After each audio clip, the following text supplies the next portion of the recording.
એવું તમે યાદ રાખી શકો. અંશ મોટા તો અશુદ્ધ, છેદ મોટા તો શુદ્ધ. ગુજરાતના તમામ ઉમેદવારોને જય ભારત, જય ગુજરાત. તો સ્વાગત છે તમામનું આપણે એક નવી યુટ્યુબ ચેનલની અંદર, જેમાં આજે આપણે જોવાના છીએ ગણિતમાં એક ટોપિક, એટલે કે અપૂર્ણાંક ફ્રેક્શન છે આપણે જોવાના છે. ખૂબ જ સરળતાથી તમને સમજાઈ જાય એવી રીતના આપણે જોવાના છે. તો ચાલુ કરીએ આજે અપૂર્ણાંક એટલે કે ફ્રેક્શન, જે આપણે એને ઇંગ્લિશમાં કહીએ છીએ. 1 by 1 ટોપિક છે જોઈએ. ઓકે, તો સૌથી પહેલાં તો આપણે પાયાની સમજ મેળવશું. 1 by 1 આપણે જોતું જવાનું છે. સૌથી પહેલાં અપૂર્ણાંક કોને કહીએ, પાયાની સમજ મેળવવાની છે, એટલે 1 by 1 જોવાનું છે. તો જોઈએ એની અંદર પહેલાં તો પાયાની સમજ મેળવીએ છીએ તો આપણે બધાને ખબર હોય કે અપૂર્ણાંક છે એક ભાગ સ્વરૂપે હોય. એટલે કે આપણે અહીંયા 2/5 લખે તો 5નો બીજો ભાગ, આ શું થઈ ગયું? અપૂર્ણાંક થઈ ગયો. આવી એવું બધાને ખબર હશે. ભાગને આપણે અલગ અલગ રીતે દર્શાવતા હોય, એને આપણે અપૂર્ણાંક કહીએ, જેને આપણે p/q સ્વરૂપમાં દર્શાવીએ છીએ. આ બધું આગળ જોવાના જ છે 1 by 1. અત્યારે ખાલી સેજ એવી નજર નાખી લેજો આની અંદર. ભાગની અંદર આપણે અપૂર્ણાંકને ભાગ સ્વરૂપે આપણે દર્શાવતા હોય. ઓકે, હવે એની અંદર પાયાની સમજની અંદર અપૂર્ણાંક સમગ્ર એટલે કે સમૂહ પ્રદેશના અમુક ભાગનું પ્રતિનિધિત્વ કરે છે. હવે અત્યારે આડી જોયું એમ કોઈ પણ સંખ્યા આપણે જોઈતી આડી જોઈતી 2/5 આપણે 5 લઈએ તો 5નો બીજો ભાગ એટલે આખા સમૂહમાંથી અહીંયા એક ભાગનું પ્રતિનિધિત્વ કરે છે, જેમાં તમામ ભાગ સમાન હોય. બધા ભાગ કેવા હોય? સમાન હોય. અત્યારે આપણે અહીંયા 5 ભાગ છે તો આપણે અહીંયા આવી રીતના લખી શકીએ.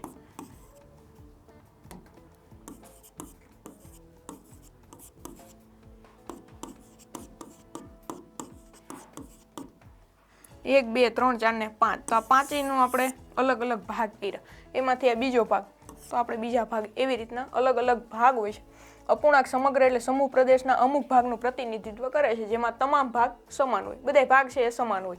ઓકે, એના પછી આવી સંખ્યાઓ પૂર્ણાંક સંખ્યાઓથી બને છે, પરંતુ પૂર્ણાંક સંખ્યાઓ નથી. હવે આપણને ખબર છે પ્રાકૃતિક સંખ્યા કોને કહેવાય, પૂર્ણાંક સંખ્યા કોને કહેવાય. તો આ તમામ જે સંખ્યાઓ અહીંયા પણ એક એક્ઝામ્પલ આપેલ છે, એની અંદર જો આ જે કંઈ પણ સંખ્યાઓ છે બધી પૂર્ણાંક સંખ્યાઓ છે. આ જે કંઈ પણ સંખ્યાઓ આની અંદર દેખાય છે તમામ પૂર્ણાંક સંખ્યાઓ છે, પણ પૂર્ણાંક સંખ્યાઓ નથી. પૂર્ણાંક સંખ્યાઓથી બને છે, પરંતુ જે સંખ્યા બને અહીંયા 1/5 બને અથવા 2/5 બને, આ જે સંખ્યા છે એ બધી પૂર્ણાંક છે. અપૂર્ણાંક છે બને છે પૂર્ણાંકથી, પણ સંખ્યા પૂર્ણાંક નથી. સંખ્યા છે અપૂર્ણાંક છે. ખાસ યાદ રાખજો, અપૂર્ણાંક છે એ પૂર્ણાંકથી બને છે. ઓકે, પૂર્ણ ના હોય એવી અંશ એટલે કે p અને છેદ એટલે q સ્વરૂપ દર્શાવી શકાય, તેને અપૂર્ણાંક કહે છે. હવે આપણે જે કોઈ પણ સંખ્યા છે ને p/q સ્વરૂપમાં દર્શાવી શકીએ, આને આપણે શું કહીએ?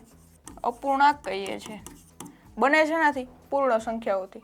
ઓકે, એના પછી જોઈએ એટલે કે અપૂર્ણાંક p/q તરીકે દર્શાવવામાં આવે છે, જ્યાં p એટલે કે અંશ ન્યુમેરેટર અને q એટલે છેદ ડિનોમિનેટર, અને q બરાબર ક્યારેય 0 હોતો નથી. ઓકે, સમજીએ. p/q સ્વરૂપમાં એક તો હોય છે જેમાં p બરાબર અંશ અને q બરાબર છેદ. હવે આમાં p અને q એટલે કે અંશ અને છેદ, હવે અહીંયા એને ઇંગ્લિશ વર્ડ છે, અને q બરાબર ક્યારેય 0 નથી હોતો. તો ખાસ યાદ રાખજો, p એટલે આપણે અહીંયા કોઈ પણ સંખ્યા લઈએ 3/4 એવી કોઈ સંખ્યા છે, આ અહીંયા p છે અને 4 છે અહીંયા q છે. તો હવે બીજી બાબત એવી કીધી કે q બરાબર ક્યારેય 0 નથી હોતો, તો p બરાબર હોઈ શકે? જોઈએ આપણે કોઈ પણ સંખ્યા છે એની અંદર આપણે 0 એટલે કે p બરાબર 0 લીધું અને છેદમાં q બરાબર 3 લીધો. આનો જવાબ શું મળે આપણને? આ જે અપૂર્ણાંક છે આનો જવાબ શું મળે? તો કે 0 હોઈ શકે. અપૂર્ણાંકનો જવાબ છે 0 હોઈ શકે. પણ હવે એવું કીધું q બરાબર એટલે કે છેદ બરાબર ક્યારેય 0 ન હોય. શું કામ ન હોય? કોઈ પણ સંખ્યા છે આના છેદમાં આપણે 0 મૂકીએ ને એટલે આ ગણિતની ભાષાની અંદર અવ્યાખ્યાયિત પદ થઈ ગયું. અવ્યાખ્યાયિત થઈ જાય. જ્યારે p બરાબર 0 મૂકો જવાબમાં 0 મળે, પણ ક્યારેય પણ છેદ બરાબર 0 આવે નહીં. ઓકે, જોઈએ આગળ. હવે આપણે 1 by 1 જોઈએ. 1/2 એટલે અડધું, 2માંનો 1 ભાગ. 1/2 એટલે શું કહીએ આપણે? અડધું કહીએ. આ એનો એક વર્ડ છે. બીજો એવો છે 2માંનો 1 ભાગ. 2માંનો 1 ભાગ, આ પણ એને આપણે કહીએ છીએ, અથવા અડધું અથવા 2માંનો 1 ભાગ. એના પછી 1/4 એટલે કે 4માંનો 1 ભાગ, અથવા તેને અડધાનું અડધું અથવા તો પા આવો શબ્દ છે એના માટે. કાં તો આપણે અડધાનું અડધું કહીએ. જો અહીંયા 1/2 આ અડધું છે, એનું અડધું આવું એને કહીએ.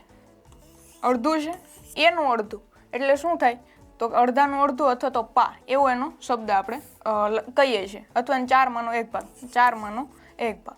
એના પછી 3/4 તો એને પોણું અથવા 4/3 ભાગ, 4/3 ભાગ અથવા તો પોણું આવો આપણો વડ છે. પા છે, પોણું છે, આ યાદ રાખવું. ઘણી વાર ન ખબર પડે. અડધું કે એવું કે તો ખબર પડે, પણ પોણું ને પાન એવું કે તો ન ખબર પડે. પાની અંદર શું યાદ રાખવાનું? 1/4 અને પોણુંની અંદર 3/4, 3/4. ઓકે. એના પછી જોઈએ, આ આપણે એક્ઝામ્પલ આપેલા છે. અહીંયા કોઈ પણ સંખ્યા લઈએ, આ તમામ છે અપૂર્ણાંકના એક્ઝામ્પલ છે. ઓકે. તો પાયાની સમજની અંદર આપણે જોવાનું એ હતું કે p/q સ્વરૂપમાં દર્શાવી શકે. p છેદ છે, q અંશ છે. q બરાબર ક્યારેય 0 હોતો નથી. અને p ને શું કહેવાય ઇંગ્લિશમાં, q ને શું કહેવાય, એટલે કે છેદને શું કહેવાય ને અંશને શું કહેવાય. અને હવે તમામ જે p અને q છે તમામ હોય છે પૂર્ણ સંખ્યા, પૂર્ણાંક સંખ્યા હોય છે. પણ જે આ બને છે એ શું બને? અપૂર્ણાંક બને. આ યાદ રાખવાનું હતું. ઓકે. અને બાકી જે અડધું છે, પોણું છે, એ ભાગ છે. એના પછી જોઈએ, હવે એક્ઝામ્પલ આપેલું છે 7/4. એને 7 ને અંશ અને 4 ને છેદ, એટલે આવી રીતના 7/4 છે તો 7 છે અહીંયા શું છે? અંશ, અને 4 છે એ છેદ છે. અપૂર્ણાંક અને પૂર્ણાંક, અપૂર્ણાંક અને પૂર્ણાંક અંક જ્યારે કોઈ એકમને કેટલાક ભાગોમાં વિભાજિત કરવામાં આવે ત્યારે તે દરેક ભાગને આપેલ એકમને અપૂર્ણાંક કહે છે. હવે અપૂર્ણાંકની વ્યાખ્યા જેવું છે અહીંયા. અપૂર્ણાંક અને પૂર્ણાંક અંક જ્યારે કોઈ એકમને કેટલાક ભાગોમાં વિભાજિત કરવામાં આવે ત્યારે તે દરેક ભાગને આપેલ એકમનો, હવે કોઈ પણ અહીંયા એક આકૃતિ છે આવી રીતના છે. આ ભાગને આપણે છાयांકિત કર્યો હોય અથવા તો રંગીન પ્રદેશ કર્યો હોય તો આપણે આને શું કહીએ? આને આપણે અપૂર્ણાંકની અંદર લખવું હોય તો શું લખીએ? કેટલા ભાગ છે કુલ? જેટલા ભાગ હોય એ કુલ નીચે એટલે કે છેદમાં આવે. અને કેટલા ભાગમાં આપણે રંગીન કર્યું? તો એક ભાગમાં. તો આ જે આકૃતિ છે એનો આપણે 1/4 ભાગ રંગીન કર્યો એવું કહી શકાય. જો 2 ભાગ હોત તો 2/4 લખત. હવે આના છેદ ઉડાડીએ તો 2 2 4 એટલે 1/2, 1/2 એટલે અડધું. 4 માંથી અડધો ભાગ છે એ રંગીન છે, આવું કહી શકે. ઓકે. તો હવે 1/4 એટલે અહીંયા એક ભાગ હોય તો, અને 2 હોય તો 2/4 એટલે પછી છેદ ઉડાડે એટલે 1/2 અતિ સંક્ષિપ્ત સ્વરૂપમાં આપણે લઈ જઈએ તો. ઓકે. 3 કર્યા હોય તો 3/4 અને 4 કરી નાખ્યા હોય રંગીન તો આખું થઈ જાય. સમજાય છે? આવી રીતના આ આપણે અપૂર્ણાંકના આવી રીતના જે પ્રાથમિક ધોરણોની અંદર છે આવી રીતના આવે છે. એક્ઝામની અંદર તમે પૂછાઈ જાય એવો પ્રશ્ન છે કે આવી. હવે આવું સિમ્પલ એવું તો ન પૂછાય, કઠિનતા મૂલ્ય છે એ વધારે હોય. ઓકે. તો હવે અપૂર્ણાંક અને પૂર્ણાંક અંક જ્યારે કોઈ એકમને કેટલાક ભાગોમાં વિભાજિત, આપણે અલગ અલગ વિભાજિત કર્યા અને ત્યારે તે દરેક ભાગને આપેલ એકમને અપૂર્ણાંક કહે. આ અપૂર્ણાંક, આ આપણે એક એક ભાગ હોય તો હું આને 1/4 આવી રીતના 4 ભાગ છે દર્શાવી શકો. આ તમામ શું છે? અપૂર્ણાંક જ છે. ઓકે. આ આપણું પેલું એક્ઝામ્પલ. બીજું છે 2/5 ભાગને અપૂર્ણાંકમાં 2/5 તરીકે દર્શાવાય. 2/5 ભાગને 2 એટલે 5 ભાગ છે, કુલ છે 5 છે, એમાંથી બીજો ભાગ એટલે આને આપણે 2/5 તરીકે દર્શાવી શકીએ છીએ. ઓકે. એટલી બાબત હવે ક્લિયર હશે. જો કાંઈ ન સમજાય તો કોમેન્ટ કરજો. તો હવે આવે છે સંખ્યા રેખા ઉપર અપૂર્ણાંકો. હવે સંખ્યા રેખા ઉપર અપૂર્ણાંકો છે આપણે દર્શાવવાના છે. અહીંયા આપણને આપેલ છે 1/3 ને 1/4. આ આપણી સંખ્યા રેખા હોય તો અહીંયા 0 1, અહીંયા માઇનસ, આ બાજુ ઋણ પૂર્ણાંકો અને આ બાજુ ધન પૂર્ણાંકો, વચ્ચે 0. હવે એની અંદર આપણે 1/3 છે દર્શાવવું છે.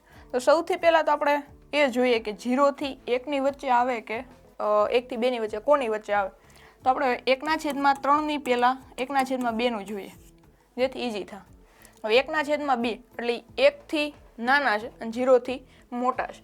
તો 0 અને 1 ની વચ્ચે આવે. 1/2 છે એ 0 અને 1 ની વચ્ચે આવે કારણ કે અડધું છે 0 કરતાં મોટું છે ને 1 કરતાં નાનું છે.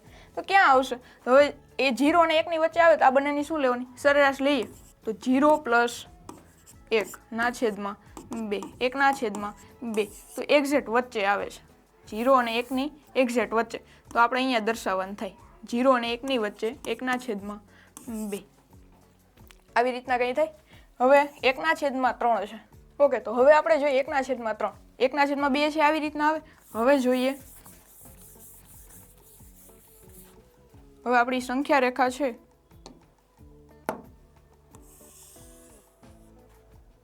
અહીંયા 0, અહીંયા 1 અને અહીંયા આવશે 2.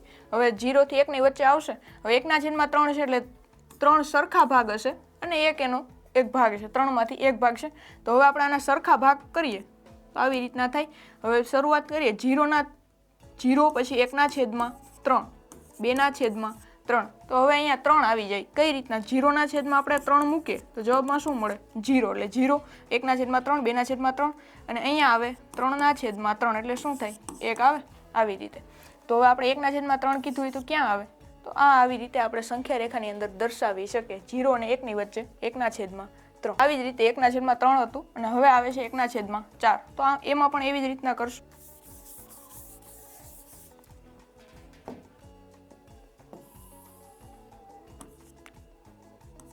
0 પછી 1 અને 2.